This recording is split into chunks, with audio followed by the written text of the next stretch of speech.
Open up your mind to the way, the conscious way, the way of conscious mindfulness. With me, Tifu Body. Tifu means guide, muse, something points you along the way, to guide you on your path. Bagi means the balancer between the chaos and the calmness, and is my martial arts, my spiritual, and my healing name. And for the last 39 years, I have been studying the Taoist art. The Tao means the way, the path, the balance. And I've been studying arts like Tai Chi, Qigong, Tic Tac, Tui Na, Chinese massage, reflexology, and many other different healing modalities. And I use them to help people supercharge themselves and ensure they never burn out, as well as help them reduce anxiety, stress, chronic pain, and many other ailments and injuries. So that's me and what I do. What's this show all about? Well, this show is The Way of Conscious Mindfulness, a regular podcast show discussing spirituality and science, balancing it with health and well-being, and mind, body, and spirit, with the Taoist twist. What does the Tao mean again? The Tao means the way, the path, the balance. Now, surprise, surprise, this isn't a normal show. Anything with me in it, most definitely is not normal, as she giggles in the background. And so each week we have a guest or well, a subject or guest. Today we have a very awesome guest, and our goal, our aim, is to have an open discussion to help us all find new techniques, new ways, new skills to balance our very own personal way, path, or Tao. And without further ado, I'll bring on or let the beautiful, the wonderful, the absolutely amazing Jessie. Come on, Jessie, how you doing? Hey, Bob. I'm okay. Yeah, I'm okay. I'm just re-emerging, and you contacted me at the correct moment in time. And you being you was correct for me. You know what I mean? I just feel the safety of Boggy. I've known you a long time now, and you love people I love you. People I love you. So I'm like, well, if I'm gonna do it, it would be with you. So I just clicked the button, and I'm like, all right, can't. That's that. You're doing it. So here we are. Yeah, and I'm very honoured. I'm very honoured and very blessed. So what have you been? I mean, I think the last time you and I did a show together was probably about 2 years ago, I think. At least it was before, before the chaotic world got more chaotic. It was before that, so at least a year and a half. Yeah. And so, what, if I may ask, what have you been up to? What's been going on in your world? I've been really like 10,000% earthling lately for a while. Like, I don't know. That's the best way I can explain it. Like, in my life, completely on the earth, doing my thing here. I spent a bunch of years, like when I was younger, thinking about out there in the cosmos and that I couldn't possibly be from here kind of thing. When I was a kid, I hear a lot of people talking about that feeling. And then for the first few years of my spiritual awakening, let's call it, I spent a lot of time out there in the meditations and traveling and relating to which star system, all these things.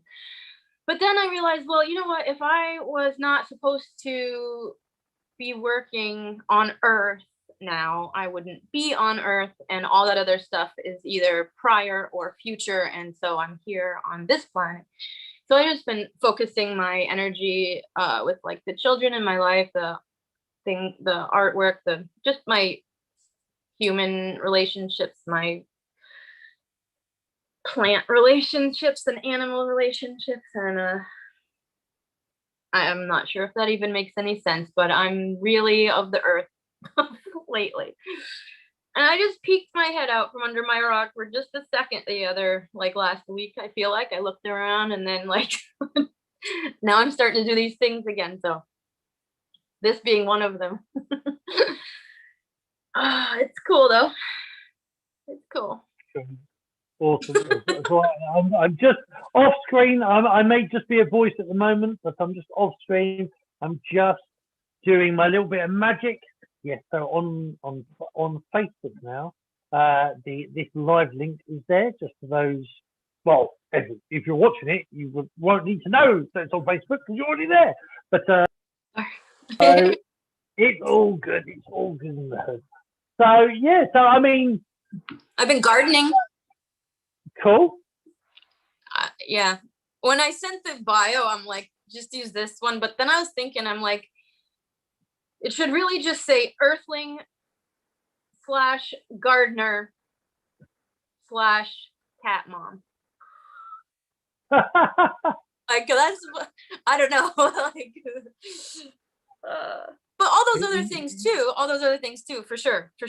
But like, I'm identifying with like my garden and the bees, you know, like I was a little nervous before coming on, so I went and sat in the garden, and like all these bees were just buzzing between the cucumbers and the squashes and the, you know, all the things. It's like such a busy, they've got their things going on there, and like I sat in the middle of it, and I could feel the little bees like buzzing around, and they just didn't even pay attention to me. I was not involved. I was just like looking at their little bee butts in the flowers and little bumble butts. And it was very calming. And I came up here and I'm like, all right, you can do this. And then I started to think about the hive and then the hexagons, and my mind. And anyways, so yeah.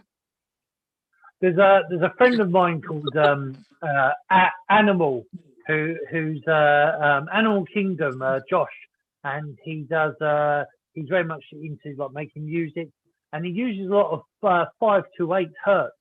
And I'm not entirely. I remember reading this about 20 years ago, but I'm pretty sure that there was a scientific study on bees, and they said that the buzz of the bees is at 5 to 8 hertz. Is that's why, you know, like a lot of people find, obviously some scared of bees, and they shouldn't be bees. Wasps are terrorists, but they're not bees. They're not bees. Yeah, bees. And the bumblebee only has one sting. It will only sting you if it feels absolutely threatened, because it only has one sting, and it basically weakens it or kills it.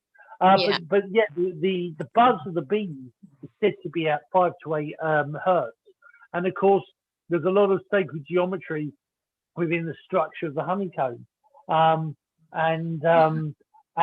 bees are said to, you know, they always wondered about how they travel, and it's the bioelectric energy.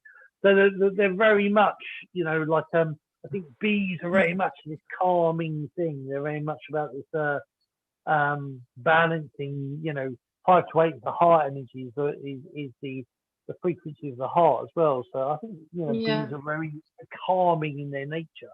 And I was starting to think about like how none of these plants would exist without the bees, neither would the bees exist without the plants, and you know, I don't know. And I also, like, I would say randomly, but it's probably not, because you know, I have a lot of hexagon shaped mirrors in my house, and yeah, I don't know.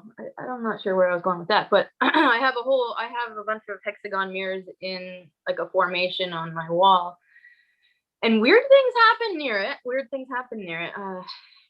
Yeah, I don't know. I've been having some weird like things happen. If I had to say what I think it might just be like a dimension shift for a few seconds, or where did something go?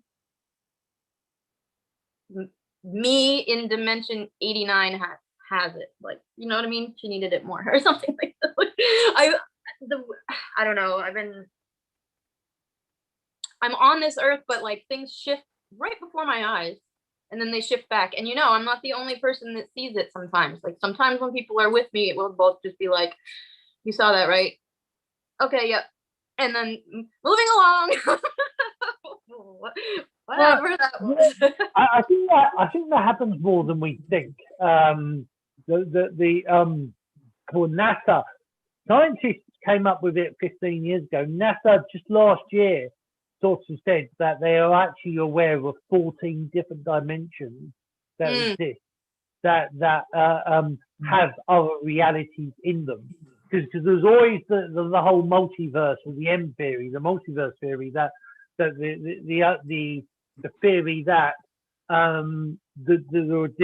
there are layers of universes that existed, and each one of those universes, different things had happened, or one universe where somehow no life existed in it, and it was just all planets, all suns, and no planets at all, and different variations on top of that. But then NASA, they said it was just last year, NASA is now saying they've detected 14 other dimensions that contain life, and they've left it at that.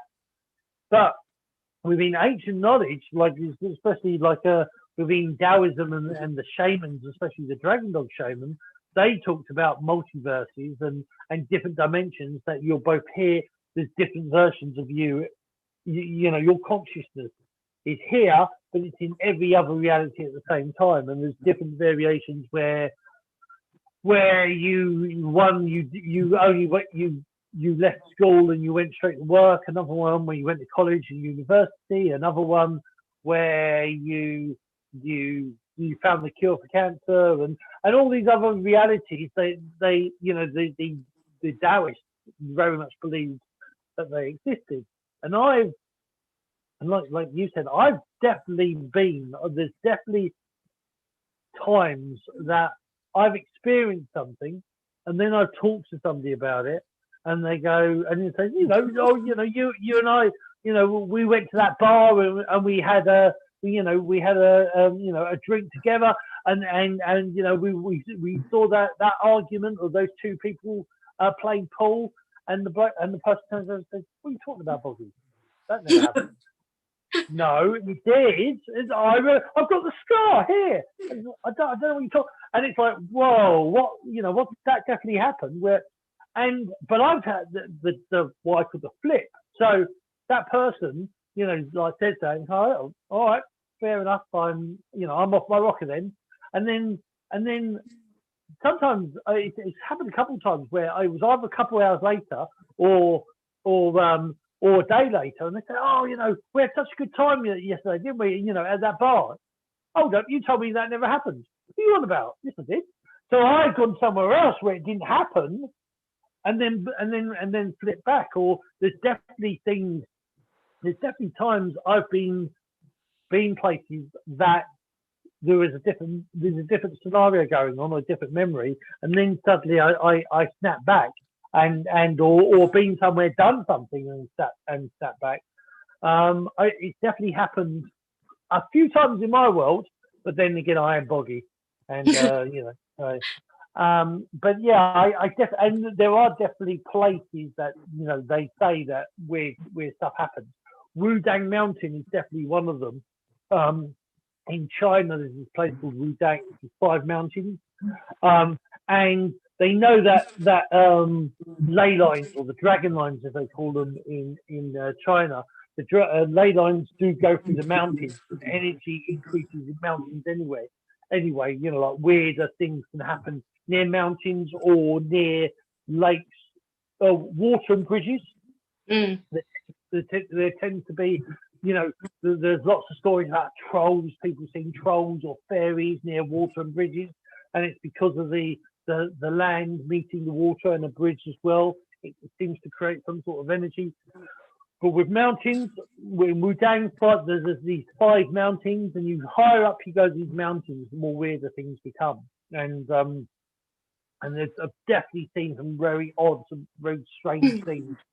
I live in the Hudson Valley area, and that's like been a sort of a hotspot-ish area for like UFOs and stuff. And I watched the Ancient Aliens about it, and I'm like, it's like 20 minutes from here. God, and that's where I live now. And I grew up on Lake Champlain, which is a huge lake, and weird things happened there. I'm sure they still do. I've been in where I am now for a long time, but yeah, I totally hear you. There's hot spots, and of course, I've moved from one to another, and you know, and it's funny, I'm talking about I'm 100% Earthling, and yet I'm wearing my like little starman organ thing. I don't know why I picked that out. Maybe in honor of you. Maybe in honor of you. Yeah. I do feel like surges of power in different land forms for sure, or just energy or whatever it is. Definitely. A little story about the hexagon mirrors. I ordered them and they came in the it was an odd number, which I was just like not happy about, you know, and because I couldn't organize them like the way my head thought they should be, and so I laid them all out before I took the sticky stuff off. It was 15 mirrors, and I'm like, all right, I finally got it into a pattern where I'm like, I can deal with this. I can deal with it being uneven, right?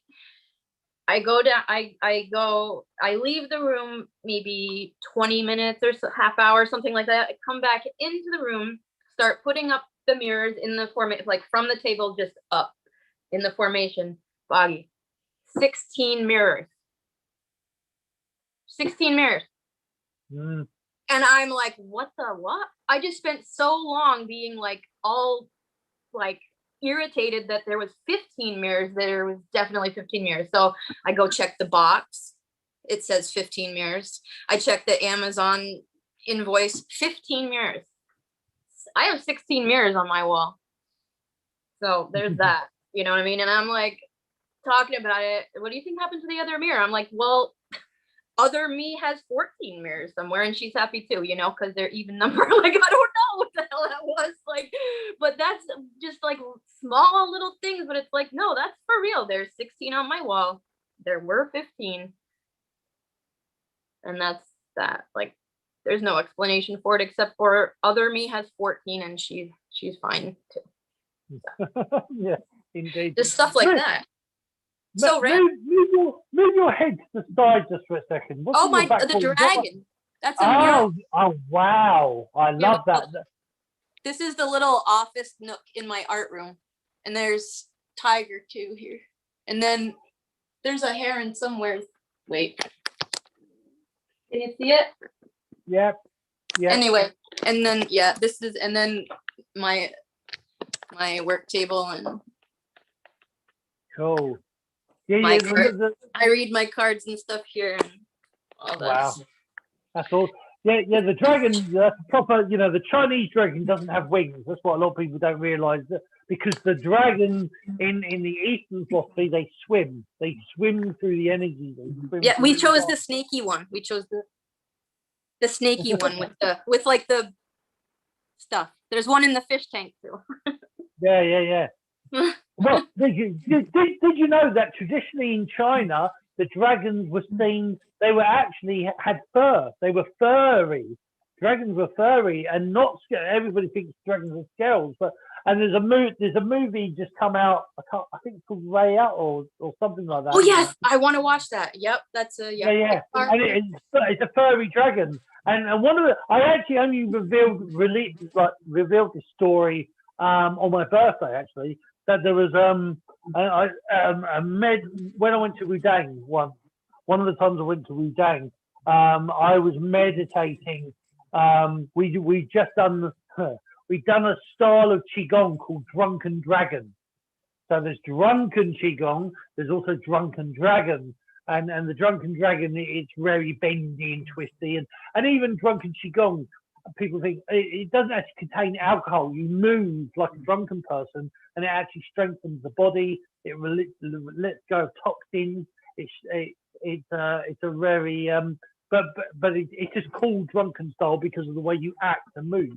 But I've just been practicing this drunken dragon style, and I was sitting there meditating, and my two Sifus had gone off into the woods. And I was there on my own, and I suddenly heard this sort of like a whooshing noise, or sort of like something flying, but something that was really big flying. And I sort of looked, and I couldn't quite see something. And then in the darkness of the sky and the stars, I saw like a movement of like a silhouette. and it looked like, it looked like a dragon. It's like, nah, I'm dreaming, obviously. And like a bit of time went by, and I sort of went into meditation, and I heard it again, but this time I heard like it was almost like it was settling on the ground was trembling slightly, and I opened my eyes, and in front of me was this dragon, like a dragon, Chinese dragon, the dragon's face, and it had wrapped itself around me, but it was slightly effluent. It was slightly opaque, so it was like not quite solid, but it had fur, and it's like, whoa, what the, and then I looked and I closed my eyes and I thought, right, just settle down, focus, looked again, and there was nothing there. So I dreamt. I must have imagined it, but I looked on the floor, and on the floor was the dirt and the dust. There was a track of like something that had fur and had been round me, and like there was this fur mark all around me in like the sort of shape of a big snake, but it was fur marks, like the fur had so yeah. And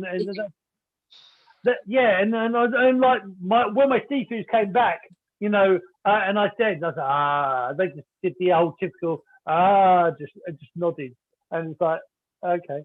But yeah, it was one of those strange things, because we did a lot of meditation and aspects of DMT and whatnot, and I always wondered, was that real? Did I imagine that, or was that real? But like I said, there was marks on the ground, like something that had fur, but was like a big long snake thing. There was markings of something that was in the ground. I'm pretty sure they weren't there first. So yeah, so that always reminds me of that. And in the Chinese philosophy, the dragon represents heaven, and tiger represents earth, or life and death. So the tiger and dragon. I actually haven't got. I've got one of those. I've got a shirt.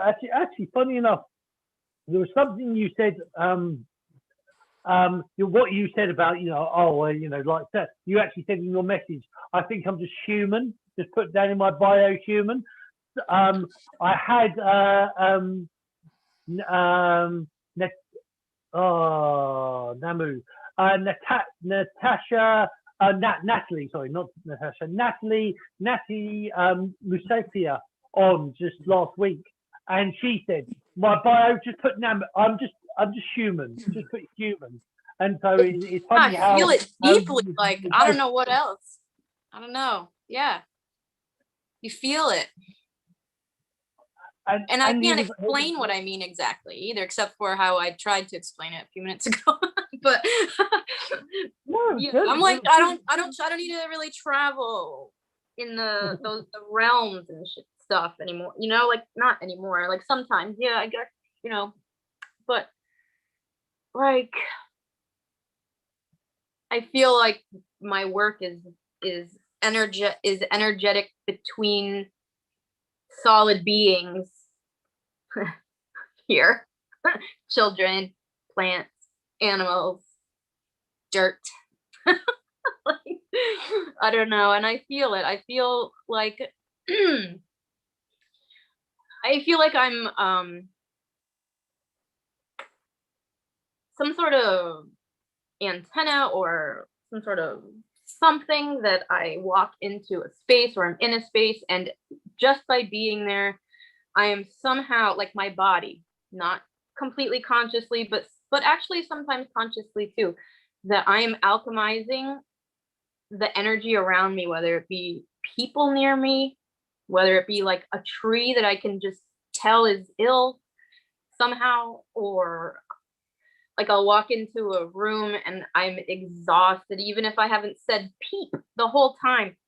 And I think it's because I don't know, like something's going on between, like, the energy around me is like like an organ pyramid, perhaps, is me, like, you know what I mean? I don't know. Oh, that must sound nuts. Okay, anyway. So there's that. There was that, and that kind of is another reason why I've kind of been under a rock for a while, because it's exhausting, physically exhausting, to carry out my daily tasks with that going on. I'm able to, but I'm exhausted. And so I'm just kind of like doing that work just by existing or something like that. I don't know. And especially around children, because woo, they are just woo. The younger the wooer. Like I've been sitting in I've also been sitting in mediumship circle for about 1.5 years. I should say that too. And like, because I'm just naturally had it took me decades to figure out that it's just how it is. And like, I joined so that I could learn some skills to not be terrified of ghosties, basically. Like, and I realized, I was talking to someone, I'm like, every single house I've ever lived in is haunted. I've been seeing blah, blah, blah, blah, blah, and you just blah, blah, blah stories since childhood. And they're like, well, maybe it's not exactly every house you've ever lived in. Maybe it's like you. And I never even thought of that. So that was the beginning of my delve into that area of my existence. And so now that I've got a handle on, like, I'm not like, I've gotten through all the childhood trauma of having it been shut down by adults. I've learned to set boundaries with them. I've practiced skills, blah, blah, blah. So like, now that I'm open and I know how to control things, they come and they do things, and they give me messages for people. And I'm just like wary about, how do you approach? You don't just walk up to someone and say, hey, so this dead relative of yours wants you to know that, I don't do that. But like, that's a lot of energy to hold too. And I just didn't have any room to be like, I haven't been advertising anything. I haven't been really present. Things I post online are like plants, my my strawberries, and like funny things or music. I'm just like, I don't have the energy for like paragraphs of anything. I don't know. Like, I feel like I've morphed into also me, but like the physicalness of the physical energy stuff in my life is like basically all I could handle for however long that was, 1.5 years. I don't know, something. So I feel new, but same, different, but same. I don't know. So I just spewed that at you. I didn't expect to say any of that. Jesus. Well, Nobody really knows that except for the ladies I do the circle with and like a few people. Yeah. No. Oh well. So yeah, been doing that. Living with that. I've been learning to live consciously with that instead of just freaking out at every bump in the night and everything that like I pretend didn't happen, and I write it off with some sort of stupid explanation that I don't even believe, So yeah. So I'm living in like overlap of, everything's here at the same time in layers. I'm just like, I don't know, like walking the earth, but it's shifting in before me. Like, I'm not sure half the time. I have to check myself, be like, all right, that's there for real. Is that's not there? Like, other people can see that. They can't see that stuff. Weird. It is a crazy sort of time that we're living in, and so the organites, just to say, because you do those as well, don't you? You still create them, or? I still do, yeah.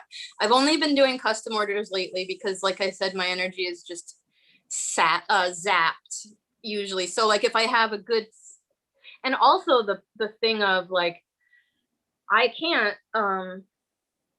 with good conscience make them for people without being in a certain level of mood or having a certain level of energy myself, because they're energy pieces. And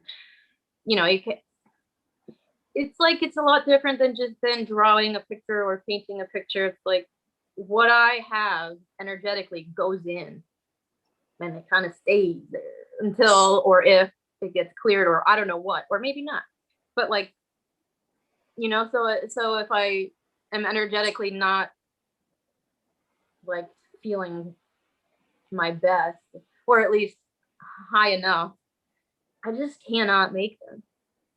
So that was an issue too for a little while. But now I'm doing new things. I started making orgonite pet tags.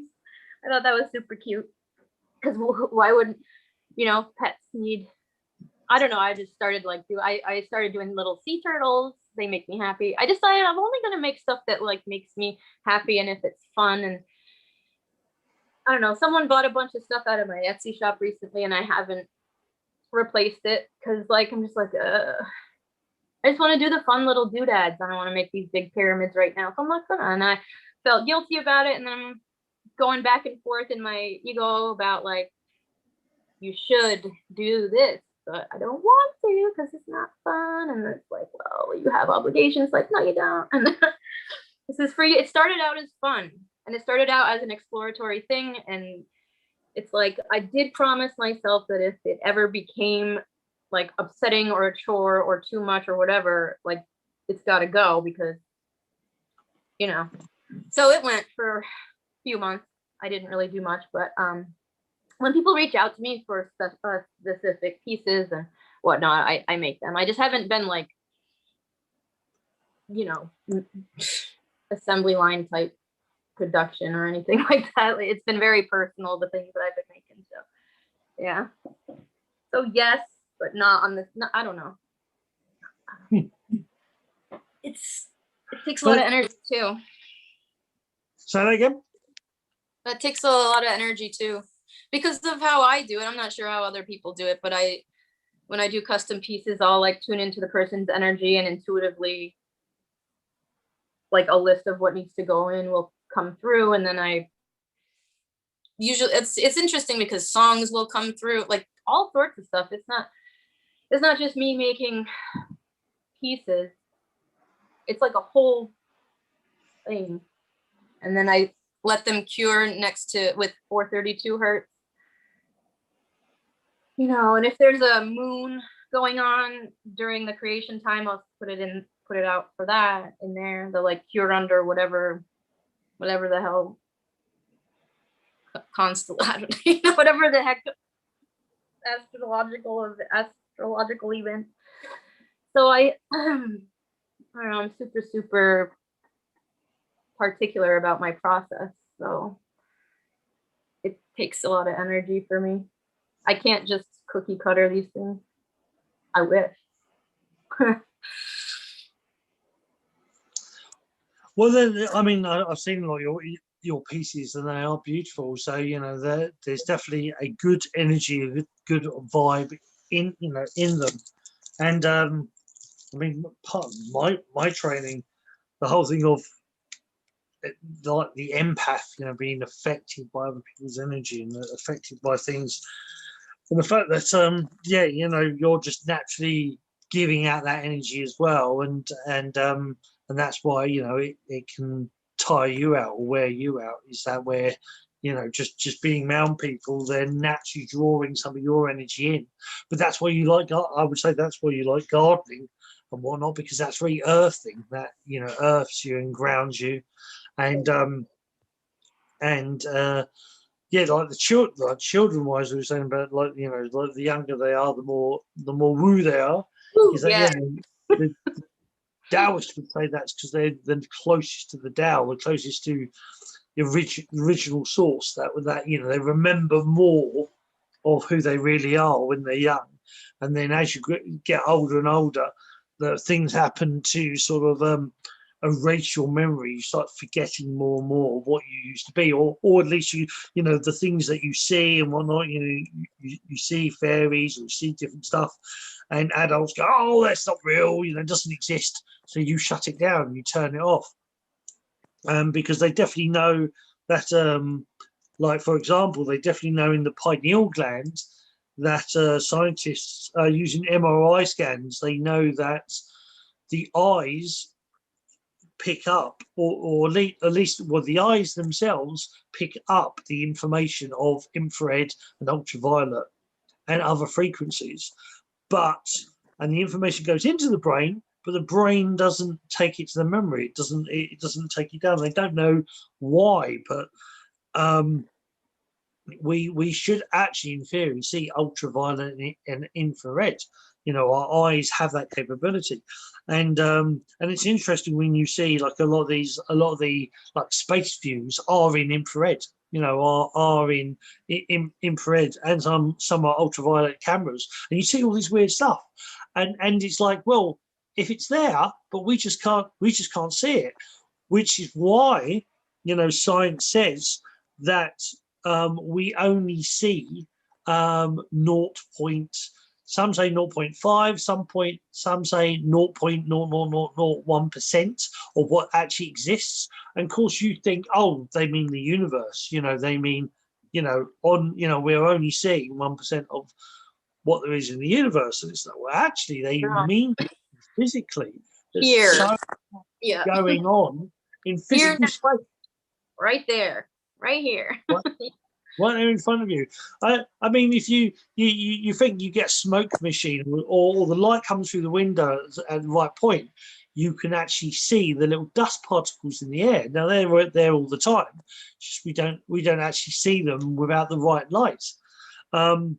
And that's just that. And you know, and so there's, you know, but there's so much going on, and that's one of the things with this whole 14 dimensions that they've talked about is the fact that they reckon that there are realities or entities literally around us all the time. Oh yeah. But we only see them, you know, well, either we see them with certain cameras in some points, but a lot of people don't see them at all. But some people say who see ghosts is that they're now saying, well, it might not technically be a ghost. It actually may be one of these other dimensions, one of these other realities that's literally existing in the same space that we are. It's just it's slightly out of frequency, a bit like tuning into a radio. If you turn a little bit too much, you can't hear the signal anymore, but you turn it back the other way and you pick up the signal. The signal's always there. That radio channel is always playing, but if your radio's not turned to the right frequency, you won't hear it. So this is why they think some people see ghosts and other people don't, because they're actually tuned into that frequency to see that energy, whatever it is. And I agree with that. And I don't think they're all, you know, I definitely think, you know, well, I believe in past life regression. I don't believe I feel it. I feel it to be true. I definitely remember growing up. There was lots of memories I remember that weren't from this life. And then when I did hypnosis, I trained in hypnosis, and when we did a regression, yeah, there was things that suddenly, boom, came from just underneath the surface that because I was already remembering certain things, and then when I did regression, the whole load of like sort of different memories came out, and so yeah, I definitely believe, you know, like as Einstein said, energy can't be destroyed; it can only be transformed or transferred, and consciousness. That's exactly what I was just gonna say. That the best way I can explain the spirit world isn't to, if ever I've tried, the best I can say is that it's at the same time. It's an overlap. It's not that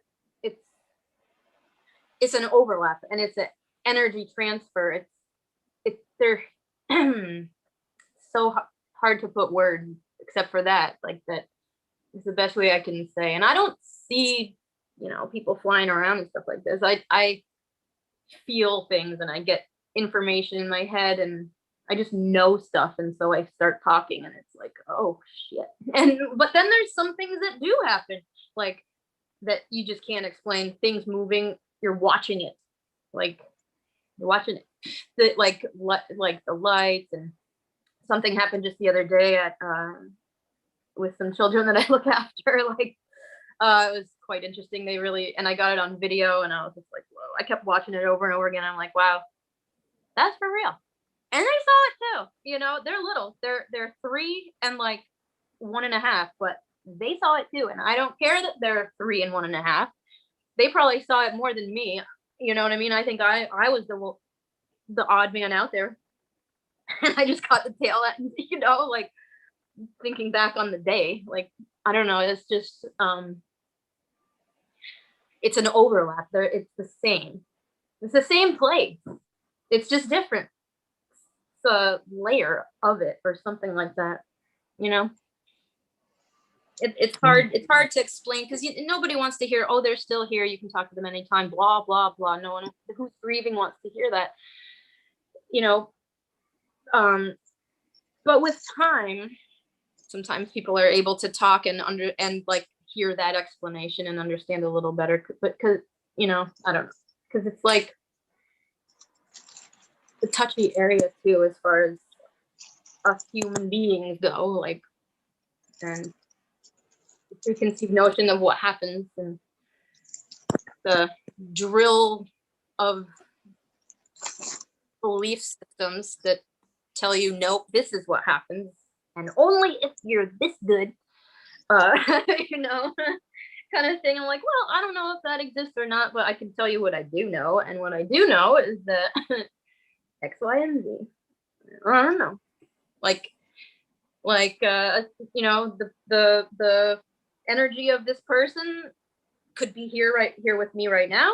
He's also with somebody else right now. He could go to Saturn and back right now also at the same time. It's like, it's the energy travel, like, and usually I lose people at that point, but except for people like you and, you know, but the muggles, they're just kind of like trail off after a certain point, and I know that's where I I have like a few things that I can say to the normals and it's okay, and then like I stop because it's like, you don't want to explode anyone's brain like right there in public, you know. So, but it's interesting being someone that like walks the earth in this way, like experiencing things, and spent you know, like my early childhood scared shitless because I didn't know what was going on, night terrors, all these things, traveling in my dreams, but I don't think they were dreams now that I'm an adult and, you know, my life, to my mom being like, what the is going on with my daughter, taking me to the therapist, being like not knowing what. To me, it just gradually shutting down because it was just met with, you know, so then, and then like living my life with it shut down, but it's still getting through because it's who I am. And so then thinking I'm crazy for like 15 years maybe, and then like I must be nuts, and trying to live my life and denying it. And then the short period of in between where like I was starting to get back in touch with things, and then the full-blown kick up the butt beginning of my spiritual whatnot when I went to Mexico and climbed the top of to the top of the temple, Mayan temple at Coba, and dude, my life changed that moment. Oh my God, I saw like I couldn't even. So anyway, that was 4 years ago, that moment. So then a few years prior to that, so maybe 7 years now, I've been like integrating back into like, this is actually who I am. This shit is real. It's all right. You're not nuts. Not because of that anyway. And like, you know, just trying to understand like what in the what, you know, but spent decades being super confused and like learning that I must be nuts, you know, must be like, what the pardon my language, but like really it reached a boiling point where, you know, I don't know, some people are so shut down, so wide open when they're young, and then they shut down and they never open back up. It's such a shame, you know. Yeah. I mean, I think that's changing. I do think that there are more people, you know. Yeah, I think, you know, for I don't know, a good 100 years, if not more, there were definitely, lots of people who were shut down, who, because people would say, oh, that's not normal, you're crazy, oh, that's, or people would think you're crazy if you talk about that. But I think there are more parents who are a little bit more open, a little bit more. I know me and my ex-partner, we talked about it, and we definitely said, oh, if she's, if our child ended up being our daughter, but if our child was to see whatever they see, I definitely wouldn't want to shut it down. I would definitely want to encourage it, and I mean, my partner wasn't so much like that, and so a lot of that sort of, when she was with me, she was more accepting, and then when we separated, so Ketra's, my daughter's sort of like halfway in between. She's got a lot of her mum's characteristics and a lot of my characteristics, which means she's slightly mental, or normal, depending on your point of view. But there's definitely stuff.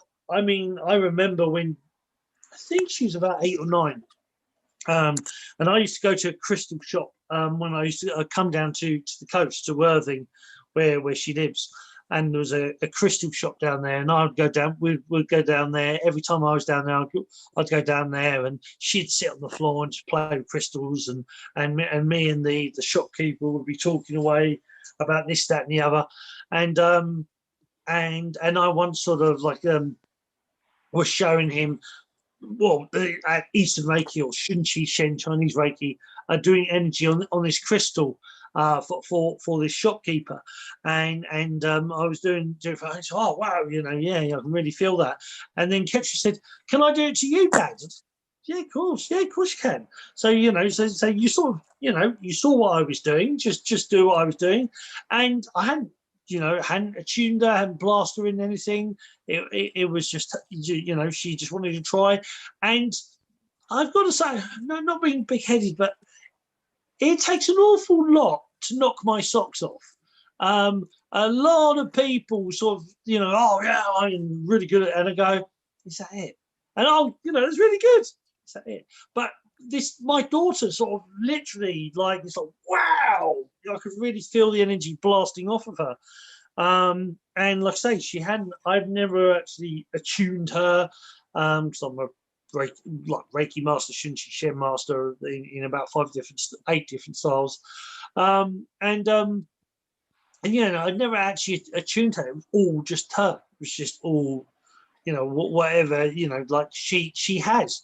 And I think that's you sort of hear more and more these stories of, children that are more psychic and more, empathic, but they're getting it more when they're not being turned off now. That they're allowed to, stay stronger. Or even if people have tried turning them off, they're far more steadfast than a lot, our generation, my generation, and are still, still believe in it, still open to it, and still flowing with that energy. So yeah, I agree. Yeah.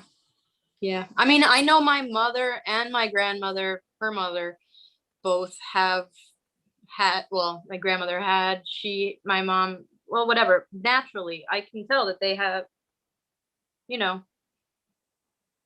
whatever you'd call it. But my grandmother, my goodness, never tapped. My mom, no, but I'm the one, but I still had to go through, more than half my life a certain way, and then gradually, so then it makes sense to me that then the children that would be born from someone my age would not have any of that shit, because like my grandma was like totally stuck in the mud, my mom slightly less, me less, especially now, but then the next would be just born, just wouldn't have that baggage. Let's say. I feel like a lot of my energy here on earth this time around has gone towards breaking generational cycles, alchemizing generational traumas that manifest in my personal body from nothing. Just like I was born with certain things going on in my body, and it's like never made sense until I started, like I said, about maybe 7 years ago or so, like looking for, like not thinking, like thinking that there must be an explanation and then looking for one, instead of just like dismissing myself and being like, I started to think that my ideas were worth researching, instead of just writing my own self off and thinking, what do you think of that for, or whatever, but then come to find out that there's like seriously millions of people like us, that and so I as a nanny for all these years now work hard to keep these children as wide open as possible, but with tools, because that's scary when you don't have tools, to deal or cope. Yeah, for sure. Yeah. Skills are definitely. I mean, skills are important. Grounding, how to ground, how to right, breathing, like everyday things that you can do. If you feel this, you can do this, and you will feel calm. Like, I'm not talking about saying to these kids like, I don't know, but like just how to deal with their physical, like, and emotions too. I would never ever write off a single emotion that a child has. I find even now there's plenty of adults that are just like, or they'll write off a child's idea or emotion as something silly, and I vowed when I was a child going through all that I would never make a child feel like their emotions were invalid, because every emotion felt is valid. Just because you think it's stupid doesn't mean it's not valid, or so I feel like the longer a child feels their emotions are invalid, or their situation isn't accepted or acknowledged, let's say, they'll shut down. That's how it happens. That's the beginning of how it happens. So I make a point of every child knowing that they can talk to me about anything. I always got a hug if they need one, but I'll never ever make a child hug me, ever. I won't be that auntie, come in for a kiss, like, oh no. Like, I always say to them, I have so much hugs for you. You just got to come get them. And then usually they come running. Like, it's amazing, because they know they don't feel any pressure to be a certain way. That's why they come to me. Like, and grandparents are like, they don't even hug me like that. I'm like, well, it's because you make them, maybe, or I don't know what. Just an example, like, yeah, I don't know. There's a lot of us with different approach than the prior generation. Thank goodness. I don't think children should be dismissed. I think that they're wiser than we are a lot of the time. Yeah, indeed. If you want the truth, ask a 3-year-old, I'll tell you that much. Yeah, very, very true. I think it's, and I mean, or at least how I was taught, this thing of teaching people or children to be strong, and this thing of people think they sort of need to build shields or have walls, barriers protecting them, like in the spiritual world. Oh, you have to have a shield. And so, yeah, but a shield blocks out everything. What you want is a filter, and the filter is a symbol. You see it energetically, but a filter is just like also just saying, I only allow in what will help me grow, and a filter is like there's a great, one of my teachers did something similar on my seafoods, but there's a guy, can't remember his name. No, there's a guy that would say about entity stuff and dark stuff. It just say, or if you study getting angry and you don't know why. He would say, he'd just say to yourself or say out loud, "Not mine." Just say, Yeah. "It's not mine," and energetically, if it's not yours, it will go. It will disappear because it has to. It's that way inclined, and it's a bit like I mean, I sort of learned it when I'm in a nightmare.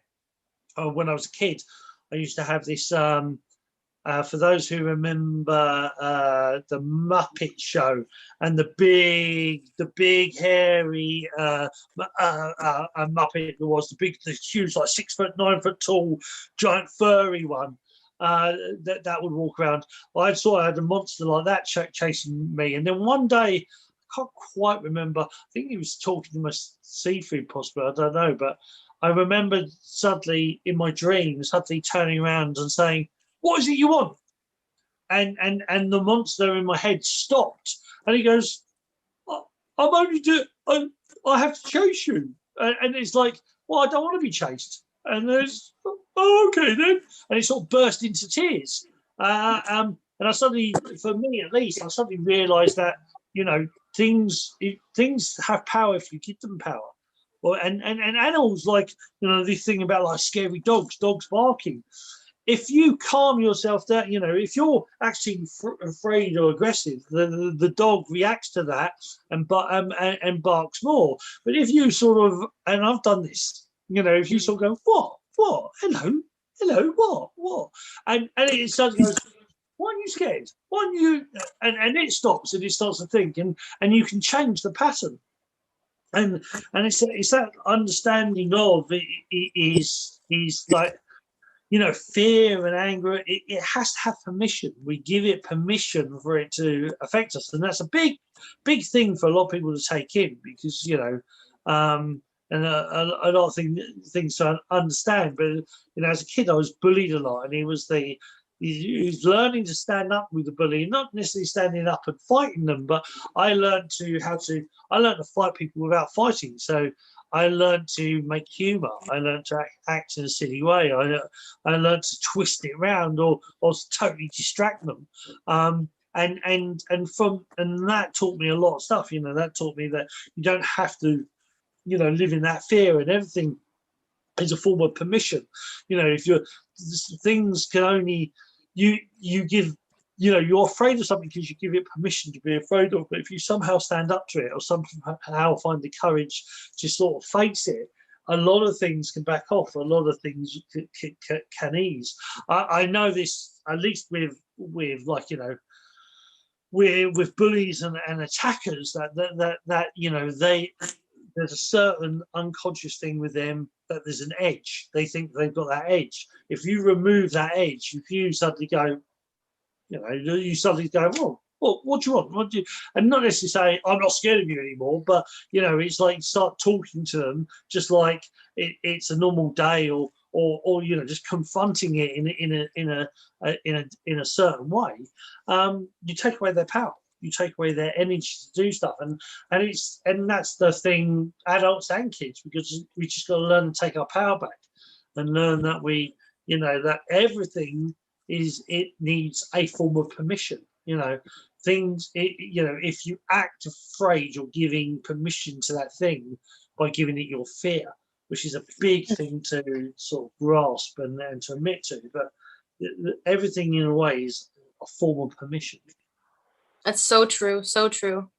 I learned that big time through the mediumship stuff, because I did not know you could just tell them to back off. I did not know that. But you can. And they do. It's like, I mentally have like what I do to open up, and I'll be like, "See you Tuesday."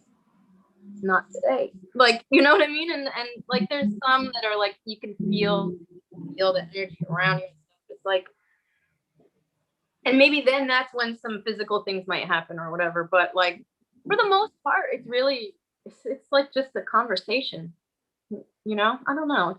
I never knew. I've learned so much in the past year. Like my life is so different because the things would still happen, but I was terrified. I didn't understand the relationship. I didn't understand that I had any power, actually, I think is what it was. Or, you know, I don't know. So I totally get that. You have to give permission for anything, whether you're conscious of it or not. You are doing that all the time, you know, for sure. Yeah, because one of the secrets is that we're far more powerful than we were ever led to believe, and the universe, not so much the universe, but other stuff, sort of things that want to take your power from you.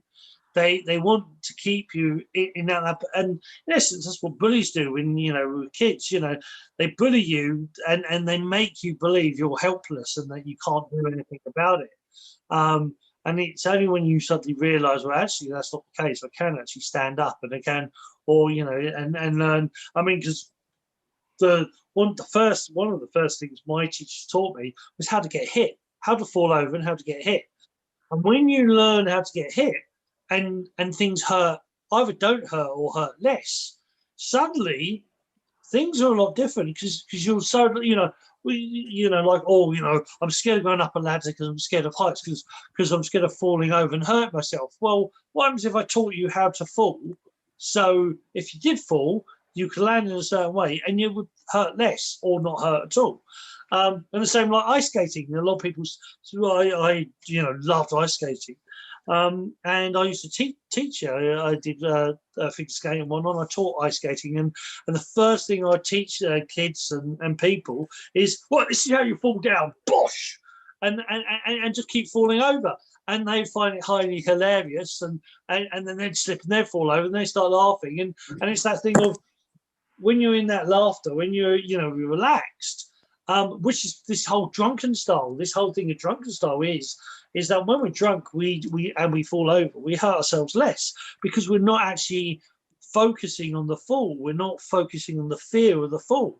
And so in drunken style, you learn to totally relax and flop the body. And so when you hit the ground, it disperses the weight evenly, so it hurts less. And the same if you hit somebody in drunken style, when they're in drunken style, you hit them. If you just relax, and as that hit, you sort of breathe out, it actually disperses the energy, and rather than you tensing, and as the fist hits that tense body, it rips the tendons or rips muscles, and it causes damage. On a relaxed body, it hurts a lot less, and it affects a lot less. And that whole metaphor was a big can of worms, a big mind thing for me, a big mind puck. It definitely opened up my mind in tremendous ways, because it was like, it was that whole thing about pain. Pain is more about how you're feeling and how you're reacting. You react in one way, it will really hurt, and you could probably break something. You react in another way, you probably won't break something. And that was a big thing, that actually how I think it feel inside actually affects that situation. Yeah. So. Yeah. And resistance, the body's resistance, your mind causing your body to resist something that you perceive as dangerous or whatever, but actually your perception is causing it to be a lot more dangerous if you didn't just go with what was happening, right? Yeah 100%. Yeah Cool. Well, believe it or not, we've actually done an hour, so thank you so much. It was awesome. I made it. I hope for your first trek back from being earthed away. I hope it wasn't too bad for you. No, I might stay out from underneath the rock. Maybe. Just a little bit longer, at least. I'm still peeking. So anybody watching this and interested in what you do, interested in the organ nights that you do, and maybe want one of them, how can we find you? How can we contact you? I have Organ Original Works on Facebook. It's just that, Organ Original Works. And in the photo album, you can see most everything I've done. Like I said, my Etsy shop's a little sparse right now. There's still some cool stuff in there. There's a button through Facebook to that. Instagram is at Oregon underscore original underscore work. Yeah. And there's a lot of examples of stuff there too. I would just send a message if you want something. Like I said, I'm not really mass producing anything, so I'm not sure when the shop will have more things, but I'm always happy to do a custom order. So Facebook Messenger, I guess, or Instagram message. I'm Jessie May on Facebook. Yeah. I'm not really sure what's going to happen with the mediumship thing. Like, it's become part of my everyday life, so we'll just see where that goes. I'm not really, I don't know, things are just morphing and morphing. But as far as the artwork, yeah, those two places are best. And I do lots of fun stuff like unicorns and dragons and mermaid tails, and pyramids are awesome and they're powerful. But I got so bored, and I'm just like, there's got to be, how come no one's doing all this super awesome fun stuff? And so I just started to do it myself, and yeah. So, and now a lot of people are following suit. I know there's a lot of other ones out there as well. But actually, we'll do it off air. But I would like to order up one. So I'd love a, because you do the dragon heads. I don't have a mold just for a head, not right now. No, but you do the dragon. Do you do a dragon one? Yeah. Cool. Okay. We'll talk about that off air. But I definitely like. Yeah. I love dragons. Being dragons. So. I just anyway, thank you so much. Wanted to have people be able to wear their pieces too, because like, what if you're not always in your house? So I started making pendants, and I made my first pair of organite earrings the other day. Oh wow! Cool. Paw prints, like little kitty paw prints earrings. I don't know. That's awesome. Just fun things. I like people to be able to wear their protection in that way. Yeah. Anyway, yeah. No, it's all good. That's awesome. Cool. Right. So, well, thank you so much. It's been a pleasure as always, Jessie. Everybody else, I'll make sure the links will be. I'll actually make sure they're there in the bio. They're not at the moment, but I'll make sure they're in the bio down below. You could be watching this on, my name's Seafood Boggy, so you can find me and all the posts to these on Instagram. So you'll see all the posts, the promotions to all these on Instagram. All of these are on YouTube on the video version. Then the audio version is on Bring Me to Life network, as well as on Spotify. You can also find it under The Way of Seafood Boggy. The Way of Conscious Mindfulness, Seafood Boggy. The Way of Conscious Mindfulness or Seafood Boggy. You type in either one of those two, and you'll see these shows. And also, you'll find me on Facebook under The Way of Conscious Mindfulness or The Way of Seafood Boggy. Is my two profile pages. And you can find me there and the show. So I hope you've enjoyed this. Just don't go anywhere just yet. But everybody else, take care. Bye for now. And remember, open your mind to the way, the conscious way, the way